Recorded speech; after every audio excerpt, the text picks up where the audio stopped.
Oke, kita lanjut ke internal load. Di sini bisa kalian lihat ada beam AB sepanjang 6 meter, memiliki beban terdistribusi, bentuknya trapesium. Oke, di sini yang pertama kalian harus nyari centroidnya dulu. Centroid dari beban distribusi ini, dan harus mencari juga berapa beban terpusat hasil dari beban distribusi ini. Jadi beban terdistribusi ini bisa diubah menjadi beban terpusat. Oke. Kita harus menjabarkan dulu. Ini bisa kita pecah jadi dua bangun. Yang pertama ada segi 4, yang kedua ada segi 3.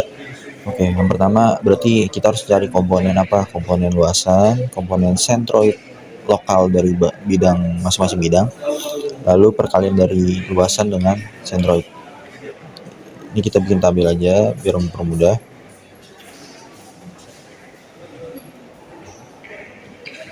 Oke. Bangun pertama, bangun kedua. Oke, bangun pertama kan segi 4. Segi 4 ini panjang kali lebar. Panjang itu 3, lebarnya itu yang ke atas sebesar 10. 3 kali 10 30. Lalu segi 3. Segi 3 itu kan setengah kali alas kali tinggi. Alasnya berapa? Alasnya 3. Tingginya 10. 10 kali 3 30. Bagi 2 15. Nah, untuk centroid lokalnya di sini kita harus ngedefinisiin dulu 0,0-nya di mana. 0,0-nya misalnya ada di A, 0,0. Oke. Berarti centroid dari segi 4 ini kan tengah-tengahnya. Di sini. 3 bagi 2 1,5 kan? 1,5. Berarti 1,5. Untuk segitiga ini kan dia rumusnya sepertiga dari tinggi jaraknya. Sepertiga kali 3 1. Berarti jaraknya adalah 1 dari tinggi. 1 tambah 3 4. Oke, sekarang tinggal kita kali 30 kali 1,5. 30 kali 1,5 tuh 45. 15 kali 4 tuh 60. Oke. Nah, ini tinggal kita jumlah aja. Luasan sama A kali X-nya kita jumlah. Ini jadi 45, ini jadi 105. Oke. Kalau kalian tahu, kalau kalian ingat rumus centroid dari X itu kan sigma AX dibagi sigma A. Sigma AX-nya udah ada 105, sigma A-nya udah ada 45. Nanti kalau kalian hitung, nanti dapatnya 2,3 meter. Oke. Centroidnya udah ada. Sekarang kita tinggal cari berapa gaya penggantinya. FR, anggaplah FR ini ada sebagai gaya pengganti, beban pengganti dari beban terdistribusi. Itu dia senilai dengan luasan total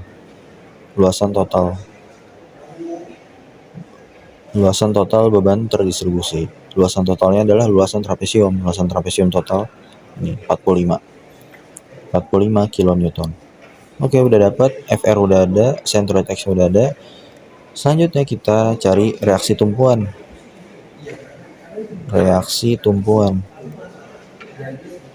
Berarti kalau reaksi tumpuan kalian harus menggambarkan FBD-nya.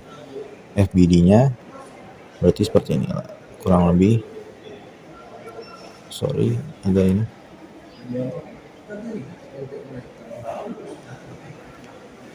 Kurang lebih beginilah FBD-nya. Oke. Di A ini ada tumpuan apa? Ada tumpuan roll, berarti reaksi tumpuannya cuma vertikal. AY.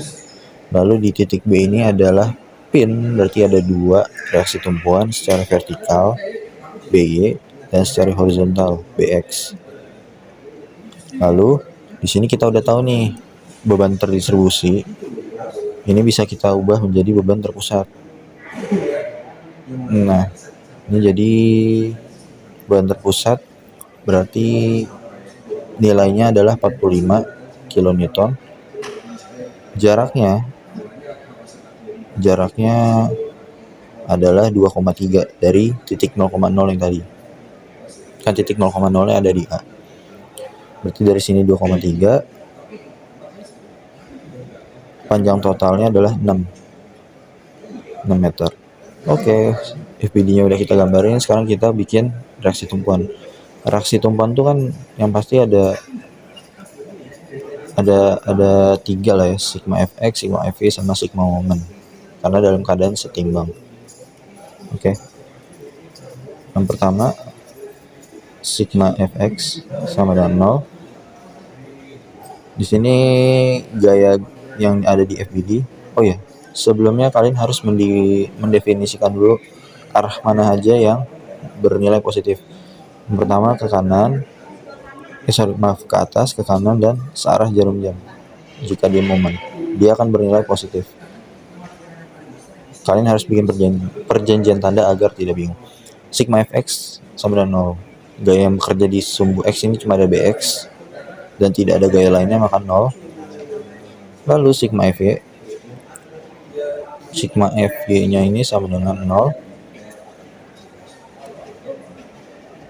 Sigma fy-nya sama dengan 0. Ada gaya apa aja yang bekerja di sumbu y? Ada ay, ada by, ada minus 45, arahnya ke bawah. Berarti ay tambah by akan senilai dengan 45 kN. Yang terakhir berarti momen. Sigma momen, anggaplah momen di A. Momen di A ini kalau ada gaya apa aja yang menyebabkan dia momen, itu ada 45 dan ada by. Bx tidak menyebabkan momen karena dia sejajar dengan titik putarnya dan tidak memiliki lengan. Sigma momen di A 45 dikali lengannya itu ke titik putar 2,3. Kita lihat dia searah jarum jam atau berlawanan. Kalau diputar dia searah jarum jam, berarti positif. Lalu ada by. Kalau diputar terhadap A, dia akan arahnya berlawanan arah jarum jam, berarti negatif. By kali lengannya adalah 6 sama dengan 0.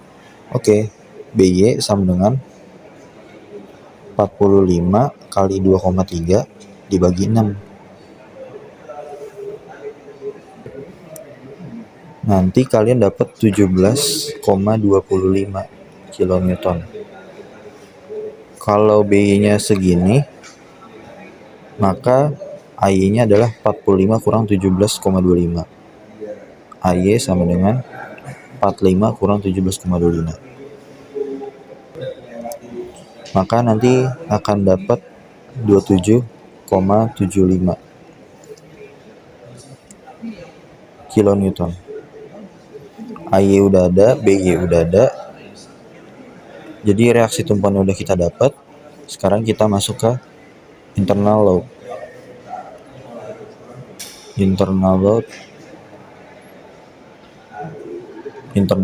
Kita mencari internal loadnya. Internal load pada titik C. Di soal dia mintanya di titik C ya. Ini sebenarnya bisa kita potong. Ini kita hapus. Ini sebenarnya bisa kita potong. Kalau kalian diminta internal load, kalian bisa meninjau dari kiri ataupun dari kanan, terserah kalian. Di sini gue ngasih contohnya dari kiri aja biar gampang. Kenapa? Karena beban terdistribusinya itu adalah segi 4. Oke. Di sini segi 4 kalian tinjau. Di sini kalau gue gambarin FBD-nya, gambar FBD.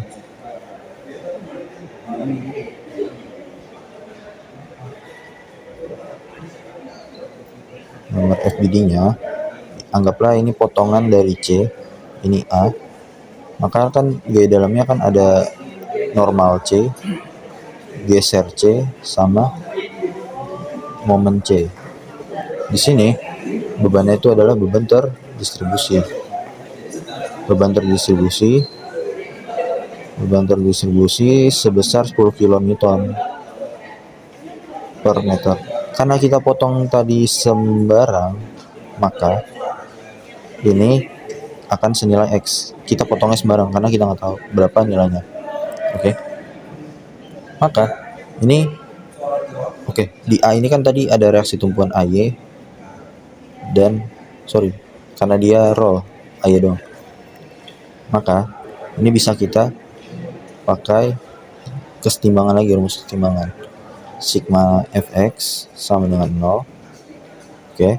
Sigma Fx sama dengan 0. Ada gaya apa aja yang bekerja di sumbu X, cuma normal C. Normal C akan bernilai 0. Lalu ada Fy. Sigma Fy sama dengan 0. Di sini ada gaya apa aja yang bekerja di sumbu Y. Ada AY ke atas, ada Vc ke bawah, lalu ada yang distribusi ini. Yang distribusi ini kan masih dalam bentuk distribusi. Sedangkan kalau mau kita bikin terpusat adalah luasan dari beban distribusi ini. Oke. Ini kan segi 4, berarti panjang kali lebar. Oke. Ini karena dia ke bawah negatif. Panjang itu X. Tingginya itu 10. Tinggi ini 10. Berarti luasannya adalah 10X. 10X nggak ada gaya lagi di sumbu Y, maka dia bernilai 0. Maka kita bisa dapat Vc-nya ini adalah AY min 10X. Kita lihat AY tadi berapa dapatnya. AY itu 27,75. Maka nanti ini bisa kita sederhanain jadi 27,75 kurang 10X. Oh iya, X-nya ini kita lupa bikin ketentuan. Interval dari X-nya ini hanya berlaku dari 0 sampai C, sampai section AC 3. Dia berlaku dari 0 sampai 3. Ini intervalnya. Oke. Maka nanti kalau kita masukin V-nya dengan X-nya 3, maka 27,75 kurang 10 kali 3 berapa? 30. Maka nanti dapatnya minus 2,25 kN. Ini adalah internal load shear, gesernya, gaya geser. Selanjutnya kita mau nyari yang momennya. Sigma momen sama 0. Sebelumnya kita asumsi lagi mau titik putarnya ada di mana. Misalnya titik putarnya ada di A. Sebenarnya bisa pakai A, bisa pakai C. Ketika di A, ada gaya apa aja yang menyebabkan momen? Ada ini yang hasil dari distribusi 1, lalu ada Vc, lalu ada momen C. Jadi ada 3 komponen di sini. Sigma momen A yang gaya terpusat ini yang hasil dari pengganti distribusi yang nilainya 10X. Ini kalau diputar terhadap A dia akan searah jarum jam. Berarti positif dia 10X dikali jaraknya berapa? Karena di segi 4 berarti tengah-tengahnya setengah X dikali setengah X. Oke. Lalu ada apa lagi? Vc ke bawah dan diputar terhadap A, maka dia searah jarum jam juga, tambah Vc, lengannya adalah X. Lalu ada apa lagi? Ada momen C. Momen C ini kalau kita lihat, kalau kita perhatiin, dia kan berlawanan arah jarum jam. Berarti negatif MC sama 0. Maka yang mau kita cari apa? Momen C. Momen C sama dengan ini jadi 5X kuadrat tambah Vc dikali X. Oke. Vc-nya tinggal kita masukkan. 5X kuadrat tambah Vc-nya berapa di sini? Vc-nya kita pakai yang ini, yang masih dalam bentuk persamaan, 27,75 minus 10X dikali X. Maka nanti dapat 5X kuadrat tambah 27,75X min 10X kuadrat. Oke. Maka nanti kalau kita sederhanakan menjadi 5 min 5X kuadrat tambah 27,75 2,75x. Jadi ini adalah persamaan momen C. Maka momen C itu kan berada di koordinat, ada di sepanjang 3 meter dari A. 3 meter dari A. Maaf, bukan. C itu kan dia berada di 3 meter dari A. Berarti kalau kita masukin momen sepanjang 3 meter M3, maka min 5 kali 3 kuadrat tambah 27,75 kali 3.